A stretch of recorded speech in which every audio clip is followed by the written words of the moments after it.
Hi everyone, Anthony Fantano here, internet's busiest music nerd, and it's time for a review of the new Underachievers record, Cellar, Terminus ut Exordium. Underachievers is a New York-based hip-hop duo. This is their full-length commercial debut. Hopefully you've heard of these guys when they were first making waves a few years ago with their first full-length project, a mixtape by the name of Indigoism. A mixtape on which the two members of the Underachievers, Issa Gold and AK, were dropping a series, a gauntlet of rapid-fire raps. This was a free tape put out through Brainfeeder Records, which is also the label this album is coming out on. And Cellar is a concise album. It's 12 tracks, 40 minutes, and no features, outside of a very hefty sample from a Portugal the Man song on the very last track of this LP, which essentially makes up the chorus of that song. And I think the move Underachievers are making with this record totally makes sense for them. Their last LP, Indigoism, was nothing if not a little overly long. And I think came off a little redundant because of the overabundance of tracks that were all touching on a lot of similar subjects, like having this third eye vision and dropping acid and smoking and Beast Coast being indigos and spirituality and God and love and positive thinking. There are times when it seems like the Underachievers are more interested in advancing these themes than they are writing a really catchy or high quality song or delivering a story or a narrative. Still, there were some incredible highlights and characteristics to the Underachievers and this mixtape. I loved the hard-hitting attitude of this tape, the gritty delivery of the rhymes. Issa Gold, fantastic flow and delivery on this tape. His inflection is so insane! AK's delivery, though, not quite as out there, but very fast, very focused, very just down-to-the-wire, laser-type accuracy when it comes to the tempo. I loved the relentless flows on this tape, the mystical psychedelic production,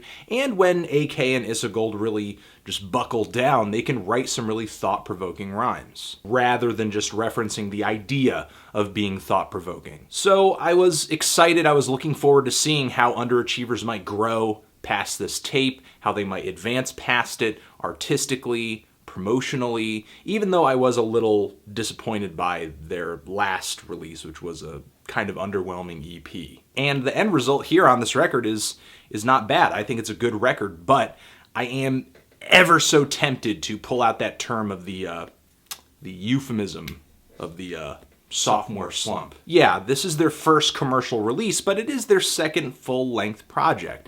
And even though there are some major highlights on Cellar, this album does kind of also have the makings of a sequel that falls slightly short of expectations. And the issues for me on this record, they range. Some of them are technical. I actually think in terms of sound quality, this is a slightly more lo-fi and grimier record than Indigoism, and not in an aesthetically superior way either. There are a lot of moments on this project where Issa and AK have their vocals purposefully distorted, and it gets sort of tiring by the end of the album. Not only that, but this distortion makes it difficult to read some of the bars that they're spitting, especially as Issa and AK seem to be writing, I don't know, denser verses this time around. It seems like more often than on Indigoism, they are writing themselves down to their very last inch of breath, really straining to get those last few words out, or sort of jumbling or just mashing words all together,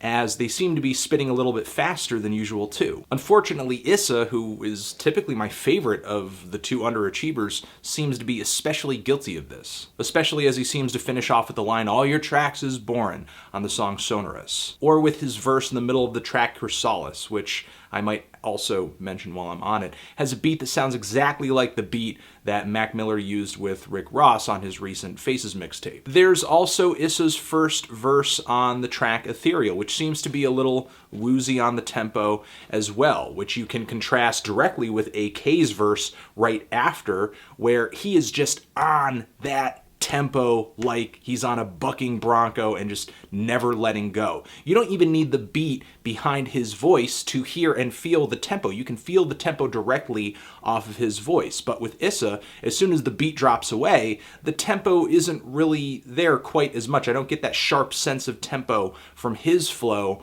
like I do from AK's. To move on to my next issue with this LP, which has more to do with structuring than it does with the recording or the technical side, it's just the way Issa and AK are writing these songs, or rather underwriting them.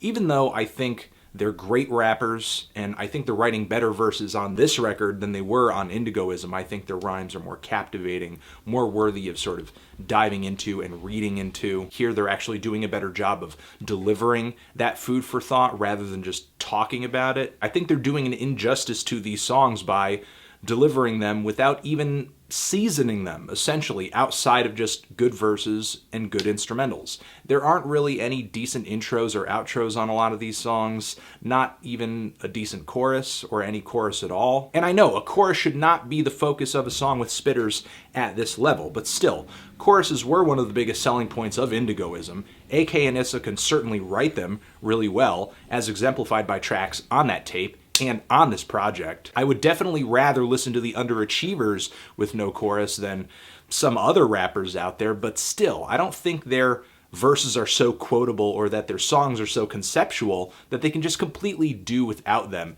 and have a winning, standout, captivating track. Songs like Luminescence and Nebulous, to me, just go on and on and on without anything incredibly gripping happening. And again, not to say these songs are awful, there are exceptions like the opener, where AK and Issa are just trading these mini rapid-fire verses from the beginning to the end of the track. And there's also the track, which kind of hits more of a mid-pace tempo. The bars are way more readable. The beat is sweet and melodic and jazzy, has this really sharp electric piano on it. Even though I dig these tracks, it's the song with choruses that to me just have way more replay value. Like the knocker, knocker, knocker, knocker hook on Caprice, which I absolutely love. Or the song Incandescent, which has that tough, just gritty, we blowing up, southern hip hop feel to it. This instrumental feels like something that could have landed on an early 3-6 Mafia project. And I think it's one of the best and most catchy tunes UA has ever put together. There's the song, which is one of the few tracks on here that hits a really strong concept, where it's kind of about building this utopia of people that sort of buy into the philosophy that AK and Issa are putting forward, where it's like, fuck fame, fuck shallow pursuits, anti-hype trends, pro-spirituality, anti-ignorance. There's the song Felicity, which I love toward the back end of this LP, an inspirational track that has a beautiful sample running throughout the instrumental, and lyrically it's kind of about getting out there and creating that world, or becoming that person, becoming that change that you want to see. And there's the song Amorphous, like I said, has that Portugal the Man sample that works as the chorus.